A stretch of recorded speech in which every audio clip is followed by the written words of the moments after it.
I think one of my favorite parables about work is that there was an art class. They split the class into two groups. And one group, they said, make the absolute best pot and turn in one pot. And the other group, they said, make as many pots as you possibly can. At the end of the semester, the team that had to make as many pots as humanly possible not only made more pots, but also ended up making better pots than the one that spent all of their time trying to make one. I think a lot of people need that permission to have a lot of shitty first drafts in order to start working harder on anything, but that's not how I operate, because for me, I would rather spend a lot more time on my first draft so I don't have to make so many more edits. If you do it the right way, you realize how many hours you're gonna have to put into something, and usually most people that I feel like haven't done that level of effort confront the work and then they get scared about it. I have to find a different way. This can't actually be how people do this. That is how you do it. The work just needs doing, and no one's gonna do it for you. I started with a normal hourly job, and I think a lot of people do. A lot of early job thoughts or lessons are that when you show up to work, you are working because you're getting paid to be there. When you start working for yourself, you're not getting paid to be there. You're only getting paid on what you do. I've gone on vacations with other entrepreneurs. They're like, man, we had a crazy work day. I was like, I was with you, homie. Like, that was not a work. These are off days for me. Like, these aren't like real work days. Because work occurred, it to me is not a work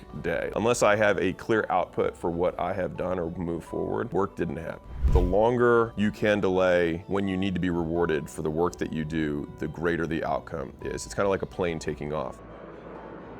The longer the runway, the bigger the plane. And so a lot of people can barely even get a bottle rocket off the ground because they have such a short attention span and such a need for immediate reward.